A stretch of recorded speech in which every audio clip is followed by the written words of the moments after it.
Hello, children. I welcome you back to this portal of e learning. I hope you all are doing well. And before we begin today's topic, let me share with you an official circular that says you have to complete all the assignments as soon as possible. So let us keep another 15 days for it. Go back to all the videos. If you have any query, any question, you can post it in the comment tab. Complete the assignments. Mark your name and folio number and mail it to me on the new email ID that I'm going to share with you all in Google Classroom. Now let us begin with the next topic, that is a chapter by Louis Fisher entitled as Indigo. So this is a real story, a real incident that we are going to discuss today. The picture over here that you're looking at is how does indigo looks like. We begin with, as usual, discussing a little about the author, the writer. But before that, let us discuss a little about the crop indigo. This picture over here that I have kept is how the crop it looks like, and the next that how the powder form of indigo it is. The primary use for indigo is as a dye for cotton yarn, which is mainly used for the production of denim cloth and specifically for blue jeans. On an average, a pair of blue jeans requires 3 to 12 grams of indigo. Small amounts are used for dyeing wool and silk. Indigo carmine is an indigo derivative which is also used as a colorant. Let's discuss about the author Louis Fisher. Louis Fisher, he was born in year 1896 and died in 1970.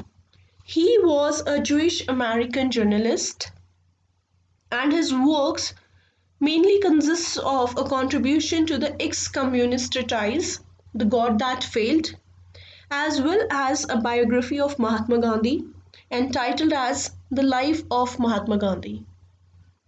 Life of Lenin won him the 1965 National Book Award, and the most famous writing of Louis Fisher that is entitled as The God That Failed.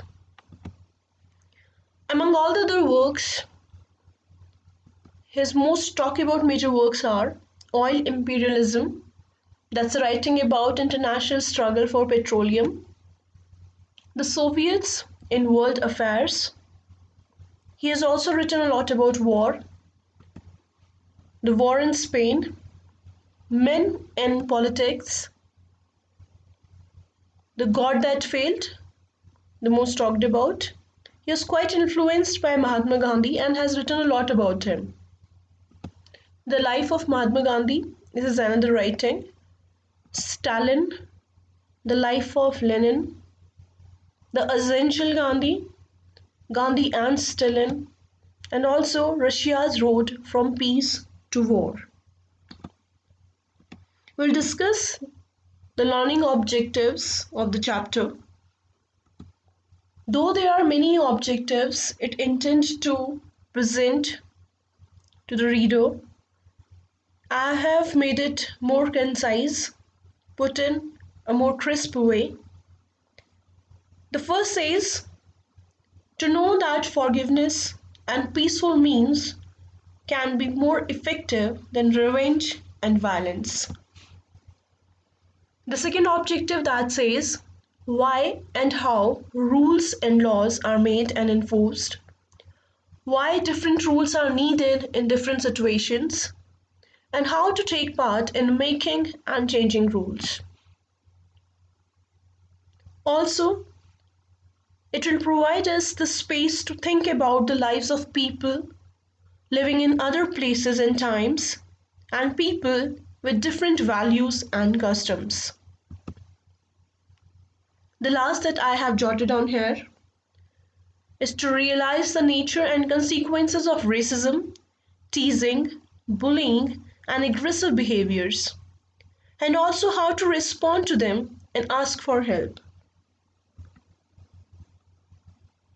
The important expressions, let us discuss in further meaning. Urge the departure, that means insist on leaving. Conflict of duties, the disagreement of responsibility. Harbor a man like me, that means give shelter to a person like me. And the last one, seek a prop, that means to look for a support. We begin with the story. I have divided the story into headings and subheadings.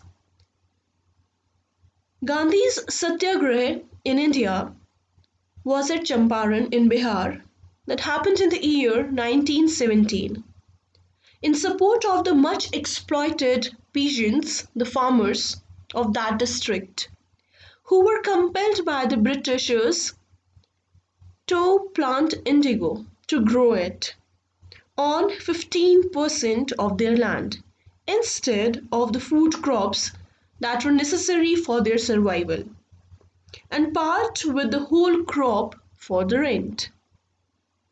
These goods were bought from them at a very low price. The news that a Mahatma had arrived to inquire into their sufferings spread like wildfire, and thousands of patients left their villages to tell him of their woes and problems. Those with vested interest were up in arms, and the police superintendent ordered Gandhi to leave the district then.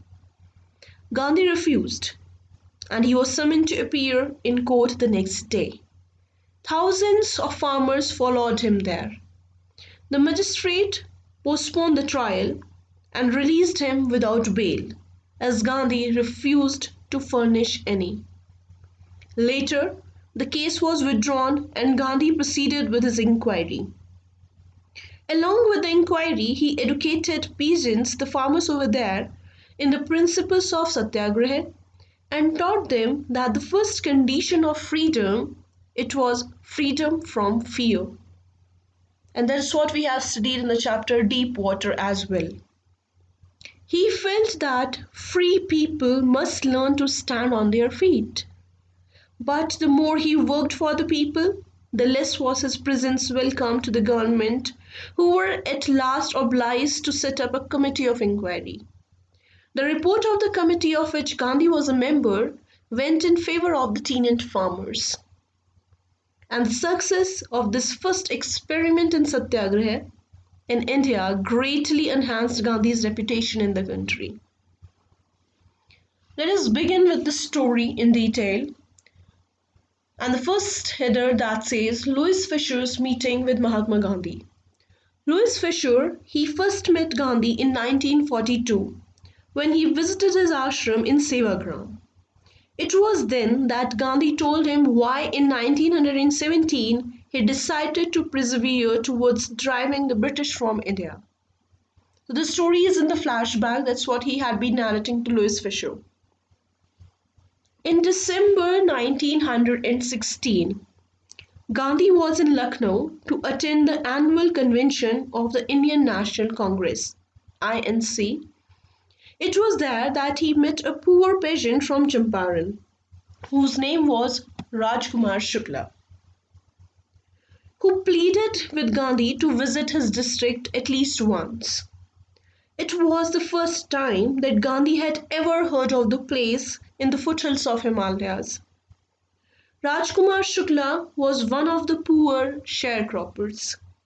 In Champaran, under an old agreement, the peasants were compelled by British indigo planters to grow indigo on 15% of their land and part with the entire crop as rent.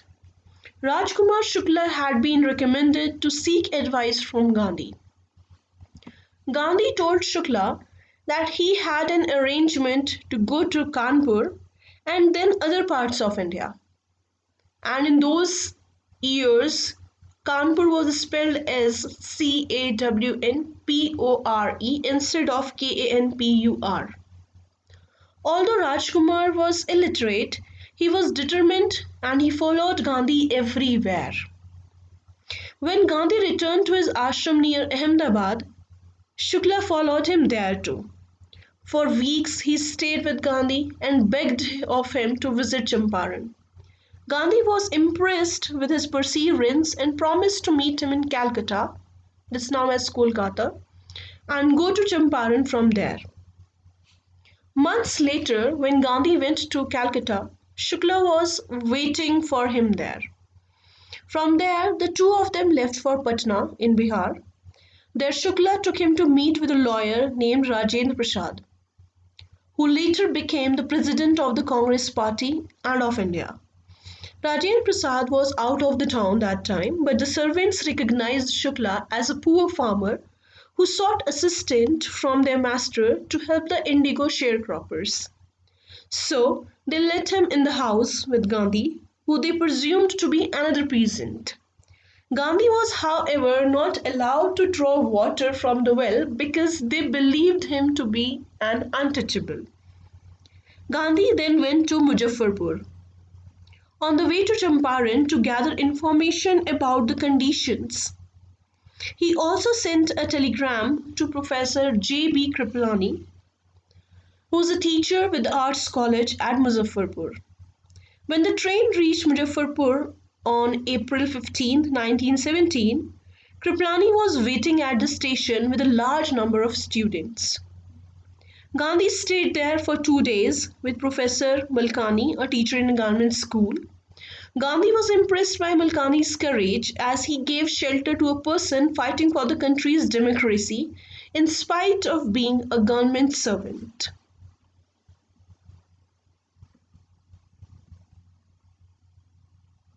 So, when the news of Gandhi's arrival and of his mission spread wide, the sharecroppers from Champaran flocked to see him.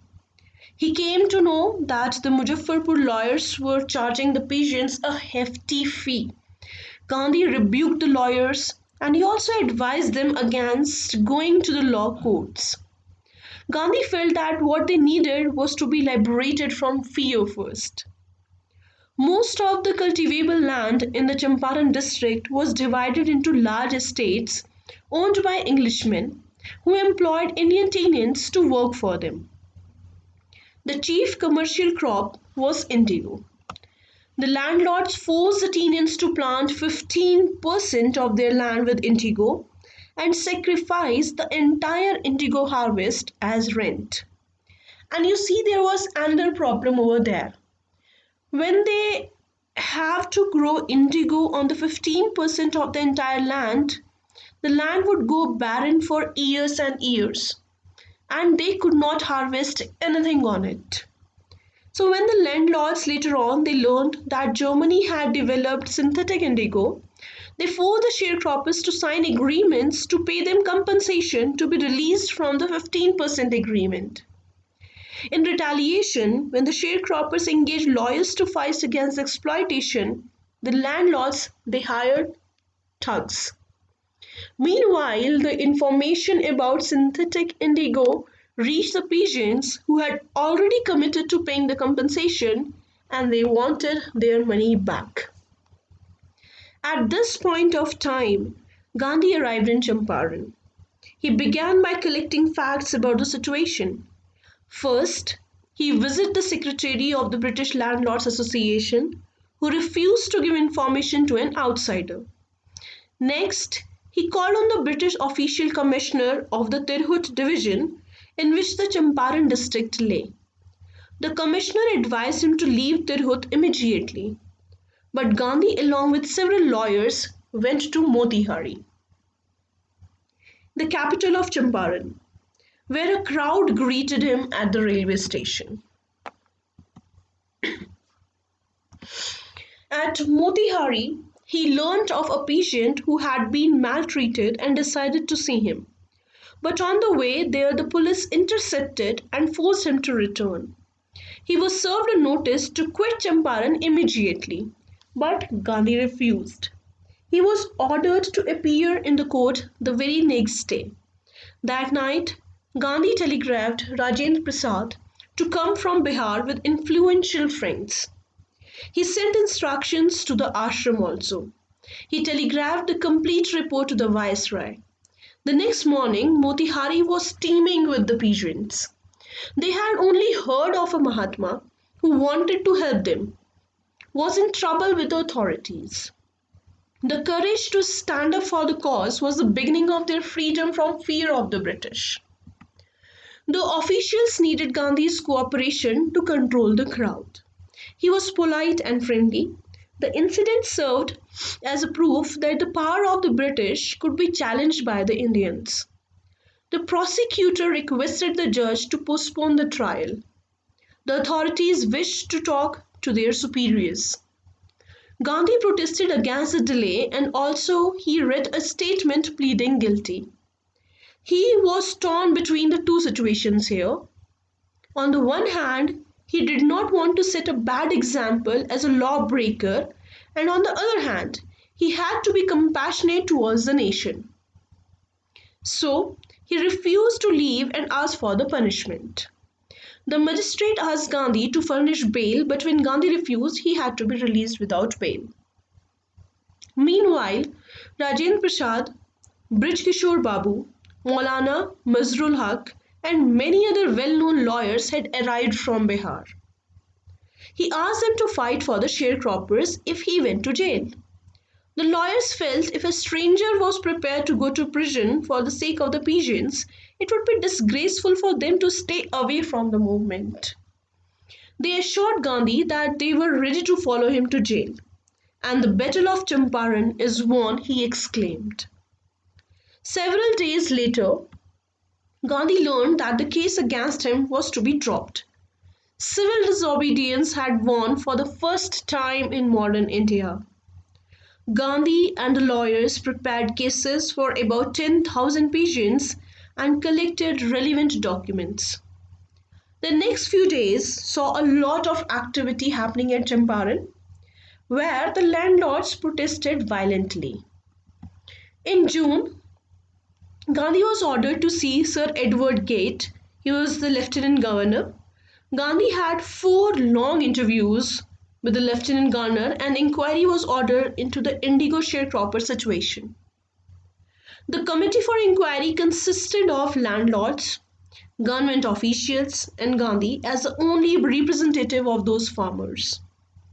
The inquiry committee gathered a lot of proof against the planters. Hence, decision was made to reimburse the peasants. Much to everyone's surprise, Gandhi asked for only 50% refund of the entire sum of money which the landlords had illegally appropriated. He finally settled for only 25% of that as he felt that money was less important. What was more important, for the first time, the landlords had been made to sacrifice their self-esteem.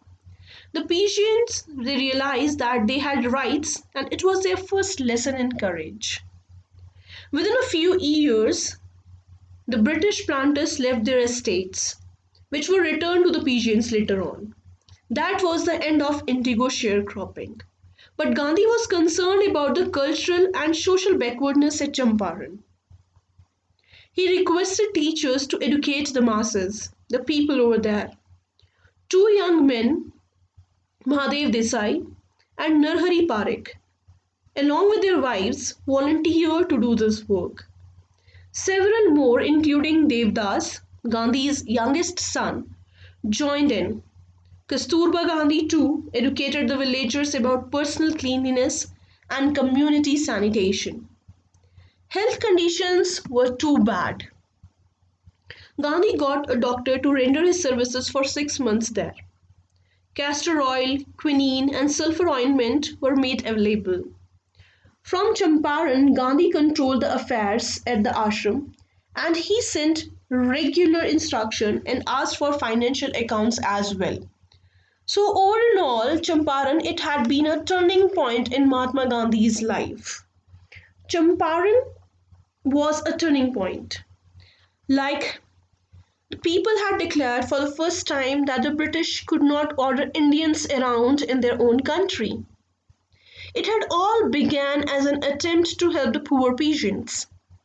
For Gandhi, politics was always closely knitted with the day-to-day problems of the common man. Gandhi's effort was directed towards making a self-reliant India. When people suggested that Charles Freer-Induce, an English pacifist and a follower of Mahatma, stay in Champaran and help them, Gandhi refused. He said that having an Englishman on their side would indicate their weakness of minds. And Rajendra Prasad also supported this as a lesson in self reliance. That is all about the story. We'll discuss the very important points of the story quickly. There are 7 in all, and we'll begin with the first one. That is Rajkumar Shukla's important role in freeing the peasants. Rajkumar Shukla met Gandhi in December 1916 when he had gone to attend the annual convention of INC in Lucknow. He informed Gandhi about the injustice of the indigo sharecropping arrangement that preyed on the poor Champaran peasants. He informed him about the injustice of the landlord system in Bihar. Though Rajkumar was illiterate, he was resolute, he was determined to convince Gandhi to take up their cause. He accompanied Gandhi to Kanpur and other parts of India and to his ashram near Ahmedabad, and for weeks he never left him.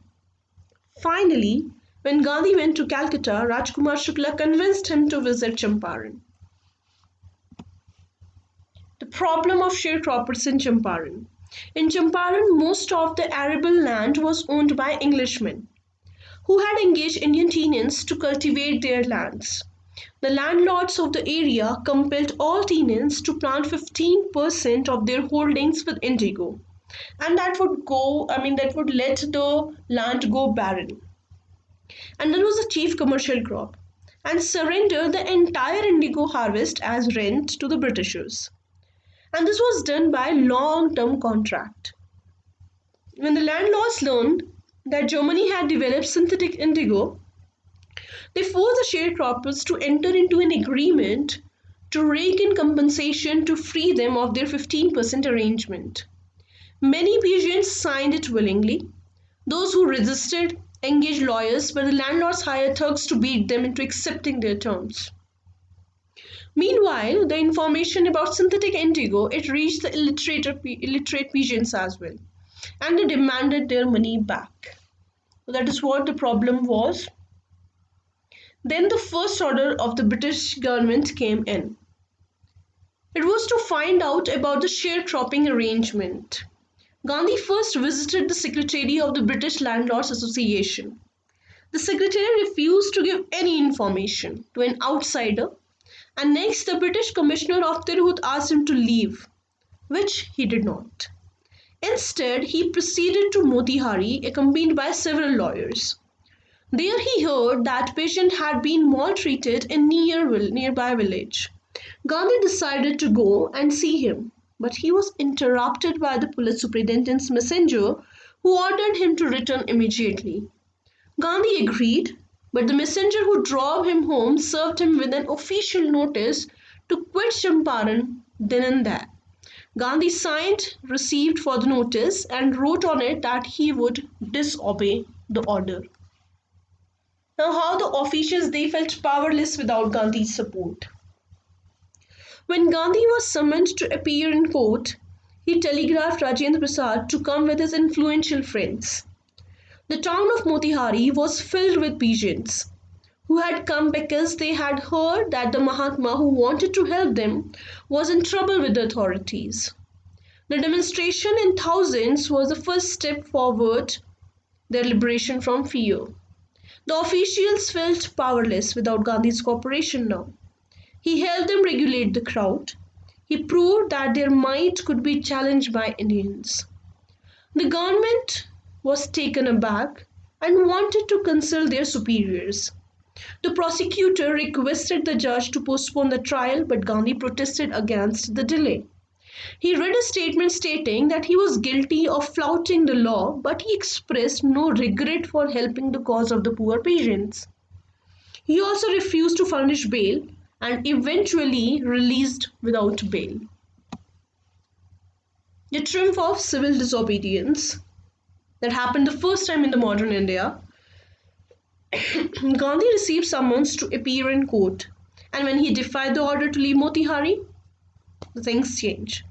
By morning, the patients demonstrated to lend Gandhi's support. Their spontaneous demonstration in thousands around the courthouse was the beginning of their liberation from fear of the Britishers. The officials were powerless and had to seek Gandhi's help to regulate the crowd. Several prominent lawyers from Bihar came to confer with Gandhi about his impending sentence. Gandhi convinced them to lend their voice in support to the sharecropping cause. The lawyers promised to follow Gandhi into jail. Gandhi viewed the support of the countrymen as a true victory. A few days later, the case against Gandhi was dropped, and that is how civil disobedience triumphed for the first time in modern India. Now we come to the cultural and social backwardness of people at Champaran that we have already discussed about. Gandhi was never actually satisfied with only political or economic solutions at Champaran. He wanted to rectify the cultural and social backwardness in Champaran. And that is how he appealed for the teachers and also social workers to serve at the place. Mahadev Desai and Narhari Parekh, two of Gandhi's disciples, and their wives, volunteered for this work. Several others arrived from Bombay, Pune, and other distant parts of the land. Devdas, Gandhi's youngest son, and Kasturba arrived from the ashram. Primary schools were opened in about 6 villages. Kasturba taught the ashram rules on personal cleanliness and community sanitation. Gandhi also worked towards improving the health conditions and arranged for a doctor to volunteer his services for 6 months. 3 medicines were made available to the poor farmers, that was castor oil, quinine, and sulfur ointment. So that is how a big change it began to happen. And the last one, compromise on material terms to gain what money could not buy. It pertains to the very important value based question as well. So while Gandhi was summoned to the offices of Sir Edward Gate, who was a lieutenant governor, with whom he had 4 interviews and an official commission of inquiry, it was ordered into the indigo sharecropper situation.